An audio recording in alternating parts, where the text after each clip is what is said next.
السلام علیکم۔ News analysis کی ایک نئی ایپیسوڈ کے ساتھ میں ہوں سید عارف بہار۔ ناظرین، آزاد کشمیر میں ایک عدیم النظیر قسم کی تحریک چل رہی ہے جو بنیادی طور پر مقامی حقوق کے لیے کھڑے ہوئے ہیں لوگ۔ یعنی یہ صرف بظاہر بجلی کے ٹیرف کا معاملہ ہے، گندم کی سبسڈی کا ہے اور چھوٹے موٹے مقامی انتظامی مسائل اور جو کچھ تعمیر و ترقی کے حوالے سے مسائل شامل ہیں، جو چارٹر آف ڈیمانڈ ہے عوامی ایکشن کمیٹی کا، اس میں یہ مطالبات درج ہیں۔ ان میں کوئی ایسا بڑا مطالبہ نہیں ہے کہ جس کو حل کرنے کے لیے وفاق کو، حکومت پاکستان کو یا حکومت آزاد کشمیر کو کوئی بہت بڑا سٹیپ لینا پڑے اور بہت خود کو کسی مشکل میں ڈالنا پڑے۔ ایک تحریک بہت زوردار انداز سے اور بہت عرصے کے بعد چل رہی ہے، لیکن اب یہ ہے کہ سوشل میڈیا کا زمانہ ہے اور پچھلی کچھ دہائیوں میں آزاد کشمیر جو ہے وہ لائم لائٹ سے باہر رہا ہے، اور اب بالخصوص جب کشمیر میں چلنے والی مسلح مزاحمت اور اس کے نتیجے میں جو وہاں حالات پیدا ہو رہے تھے پچھلی دہائیوں میں، جب ان میں کمی آئی اور حکومت پاکستان نے ایک منصوبہ بندی کے تحت آزاد کشمیر کو اس تحریک سے لا تعلق کیا، آزاد کشمیر کے جذبات کا جو سوئچ ہے اس کو آف کر دیا، اور کشمیر کے حوالے سے ہونے والے کسی بھی واقعے پر آزاد کشمیر میں رد عمل کم ہوتا چلا گیا۔ برہان وانی کا جو واقعہ ہوا اس میں آزاد کشمیر لا تعلق رہا، پھر حتیٰ کہ 5 اگست 2019 کا جو واقعہ تھا اس میں آزاد کشمیر کو کلی طور پر غیر متعلق کر دیا گیا سری نگر سے، اور آزاد کشمیر کے جو اس وقت کے وزیر اعظم تھے انہیں دباؤ ڈال کر، گو کہ ابھی تک انہوں نے یہ انکشاف نہیں کیا،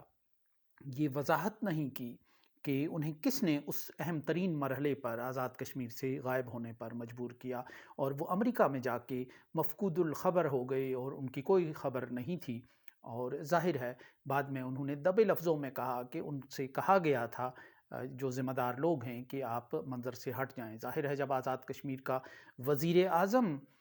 منظر پر ہوگا تو اسے لیڈ کرنا تھی، کیونکہ بالکل ایسے جیسے 1988 میں جب کشمیر میں ایک تحریک چلنا شروع ہوئی تھی تو اس وقت سردار سکندر حیات آزاد کشمیر کے وزیر اعظم تھے، اور جتنے بھی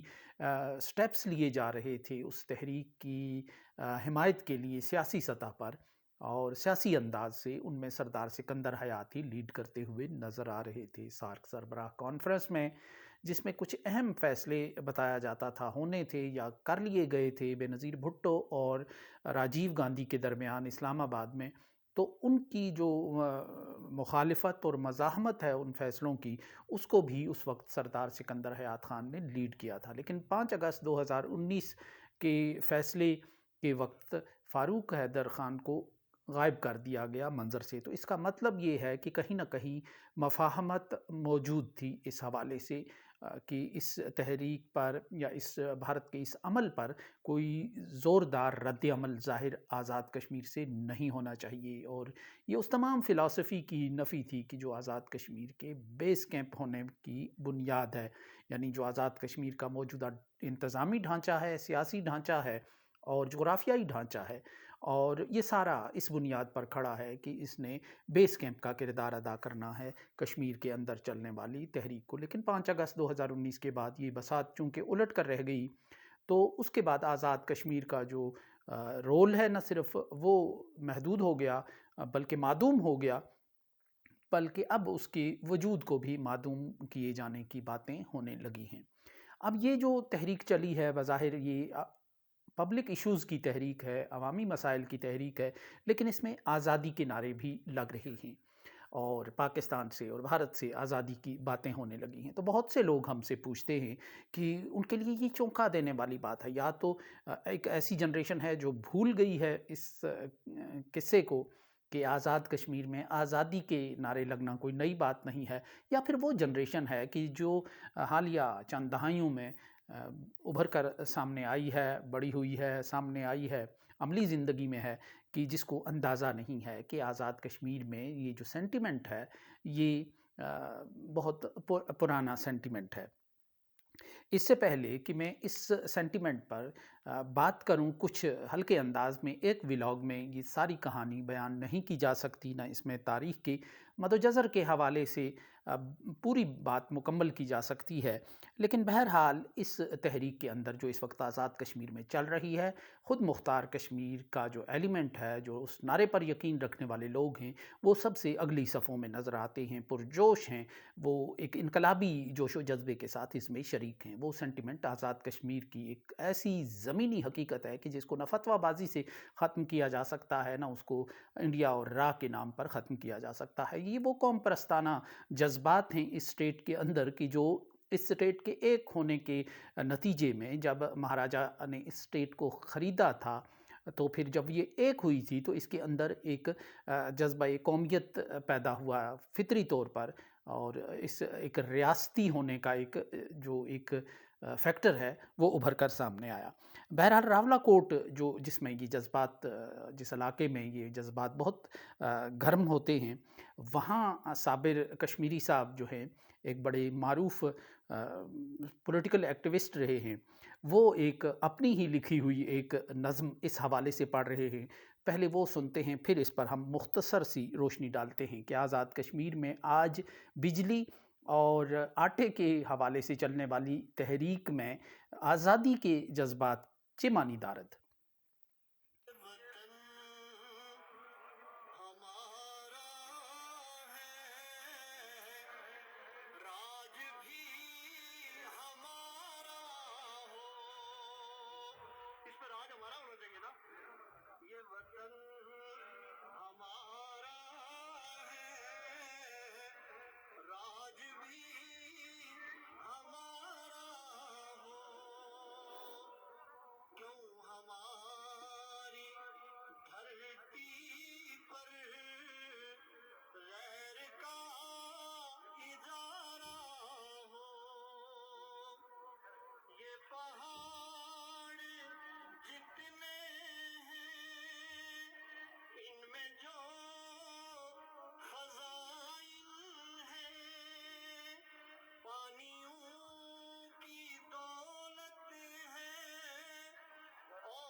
جی جناب، یہ چند بول تھے جو وہاں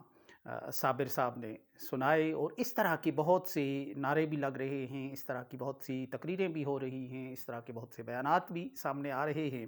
اور آزاد کشمیر میں یہ جذبات کوئی نئی بات نہیں ہے۔ 1966 میں جب پاک بھارت جنگ اور آپریشن جبرالٹر کے بعد جب تاشقند میں پاکستان اور بھارت کے درمیان معاہدہ ہوا، تو پہلی بار یوں لگا کہ اس مسئلے کو اقوام متحدہ کے ایوانوں سے نکال کر دو طرفہ، دو ملکوں کی لڑائی بنا دیا گیا ہے۔ یہ ایک سوچی سمجھی عالمی سکیم تھی، جس میں اس وقت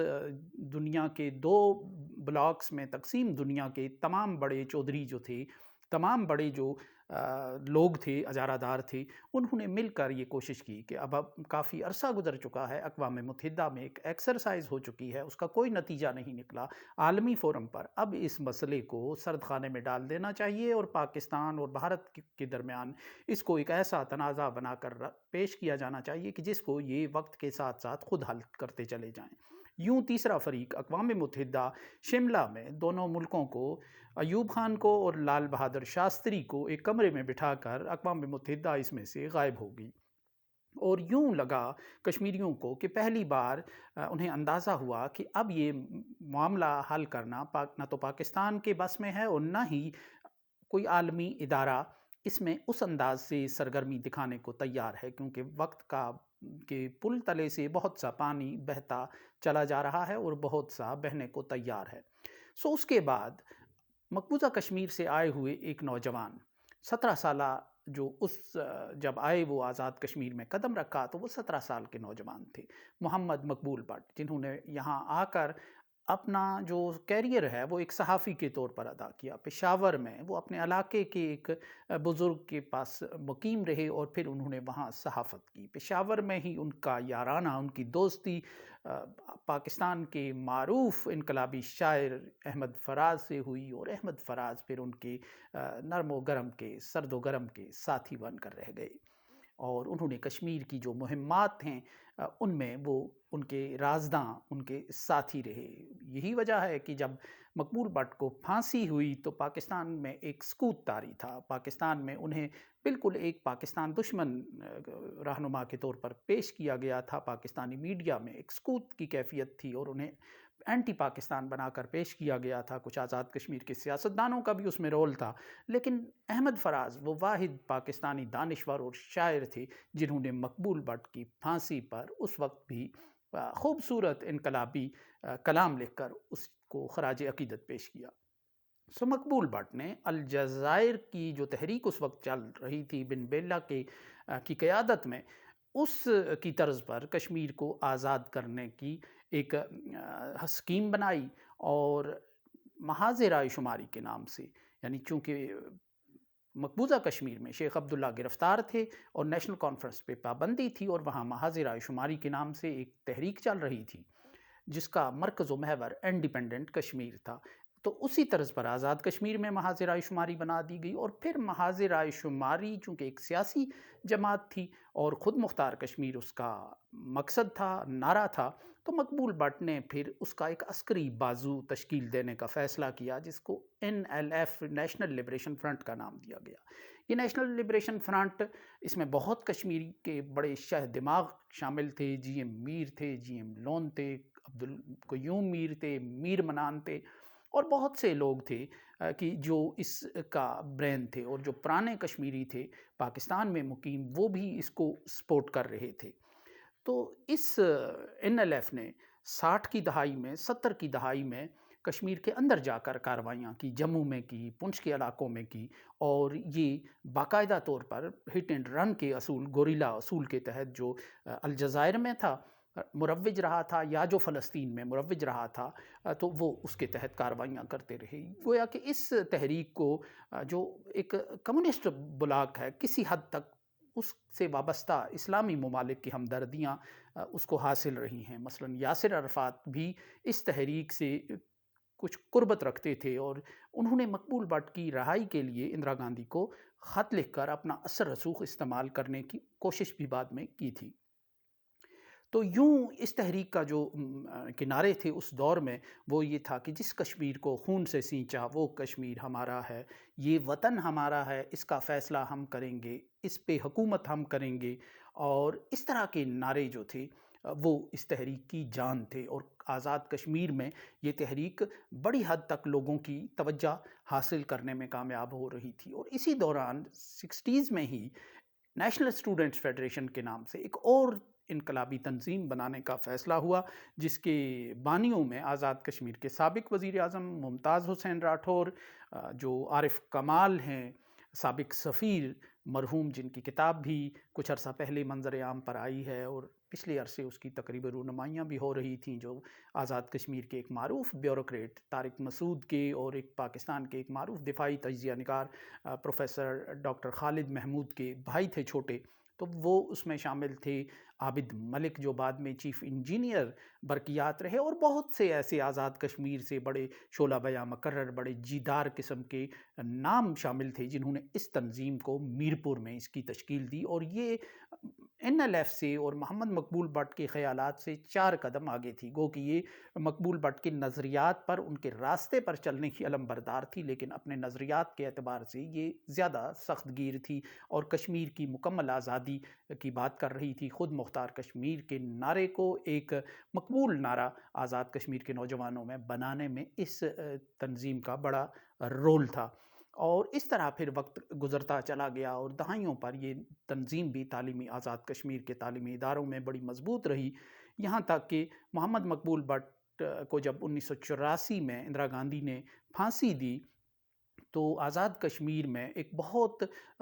بڑی حد تک سول نافرمانی کی تحریک چلی۔ کوٹی میں، میرپور میں، مظفر آباد میں بہت کشمیر بنے گا خود مختار کے نعرے لگاتے ہوئے تعلیمی اداروں سے نوجوان نکل کر توڑ پھوڑ کرتے رہے، اور تقریباً آزاد کشمیر حکومت کا جو کنٹرول تھا وہ تقریباً ختم ہوتا گیا بہت سے شہروں سے، اور کئی دن تک جلاؤ گھیراؤ کی تحریک چلتی رہی آزاد کشمیر میں، اور اس کا مرکز اور محور یہی تھا کہ کشمیر کو خود مختار ہونا چاہیے، اسلام آباد اور دہلی کو پیچھے ہٹ جانا چاہیے اور کشمیریوں کو ان کے حال پر چھوڑنا چاہیے۔ تو اسی طرح جب 1987 میں 88 میں جو تحریک چلی یہاں پھر کشمیر کے اندر، تو اس کو آزاد کشمیر سے سپورٹ ملی سب سے پہلے جموں و کشمیر لبریشن فرنٹ کی۔ لبریشن فرنٹ جو ہے وہ NLF سے ٹوٹ کر پھر بنائی گئی، اور امان اللہ خان صاحب اس میں پھر فرنٹ پہ رہے، اور وہ بھی خود مختار کشمیر پر یقین رکھتی تھی۔ اس وقت تک کشمیر کے اندر یعنی سری نگر میں خود مختار کشمیر کے اوپن جذبات نہیں تھے، وہاں صرف دو سینٹیمنٹ تھے، ایک پرو انڈیا تھا اور پرو پاکستان تھا۔ جو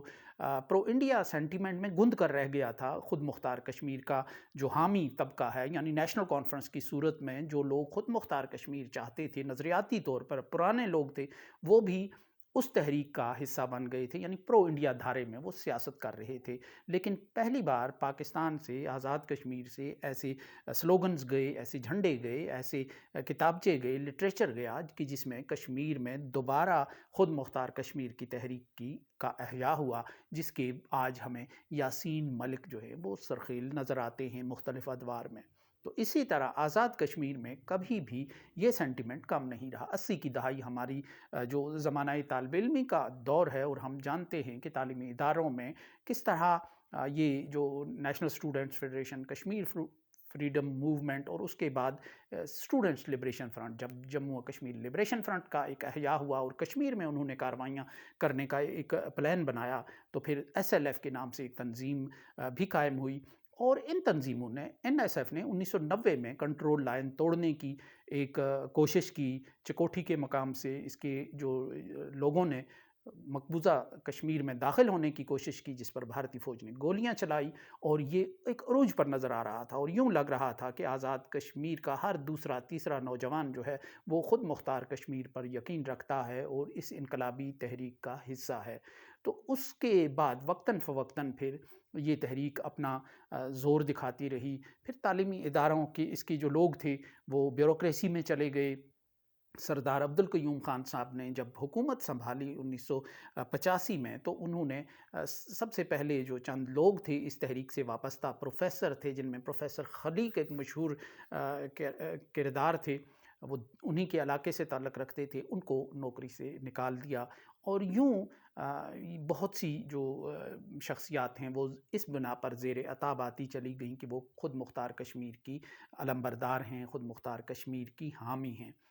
تو اسی طرح 90 کی دہائی اور اس کے بعد پھر جو آنے والے وقت تھے، تو آزاد کشمیر کی اسٹیٹ کے ساتھ ان کا ٹکراؤ ہوتا رہا، جو نیشنلسٹ فورسز تھیں، NSF کے لوگ تھے، یا پھر اس کے بعد PNP اور ANP اور اس طرح کی چھوٹی چھوٹی جو نیشنلسٹ تنظیمیں ہیں وہ وجود میں آئیں، وہ بٹتی چلی گئیں، ان میں دھڑے بندی ہوتی چلی گئی۔ محاذ رائے شماری جو ایک بہت بڑا امبریلا آرگنائزیشن تھی ان سب کی، تو وہ رفتہ رفتہ ٹوٹ پھوٹ کا شکار ہو گئی، اور اس کے کوکھ سے پھر کئی جو تنظیمیں ہیں نیشنلسٹ انہوں نے جنم لیا۔ لیکن جب ریاست کا ان کے ساتھ ٹکراؤ ہوتا رہا تو ریاست ان پر بڑا بے رحمانہ قسم کا تشدد کرتی رہی، اور اس دوران چونکہ سرد جنگ ختم ہو گئی اور نئی صف بندی ہو گئی، تو پھر جو نیشنلسٹ موومنٹ کے جو بڑے سرگرم کردار تھے انہوں نے بیرون ملک جانے میں ہی عافیت سمجھی، اور انہوں نے پھر وہاں اپنا جو بسیرا ہے، قیام ہے، وہ کر لیا۔ لیکن نیشنلسٹ جذبات یہاں کم ہونے کی بجائے ہر دور میں وہ بڑھتے چلے گئے، اور ان نیشنلسٹ جذبات کا کہا جاتا ہے کہ سردار عبدالقیوم خان صاحب جیسی جو طاقتور شخصیت ہے، انہوں نے ہمیشہ سے پاکستان کی اسٹیبلشمنٹ کو اس بنیاد پر اپنے قریب رکھا کہ اگر ان کو کچھ نقصان پہنچایا گیا تو یہ نیشنلسٹ جو جماعت ہے، یہ جو سینٹیمنٹ ہے، یہ غالب آ کر ان کے لیے بڑی مشکل بنائے گا۔ خود سردار عبدالقیوم خان صاحب نے ہی آگے بڑھ کر اس نیشنلسٹ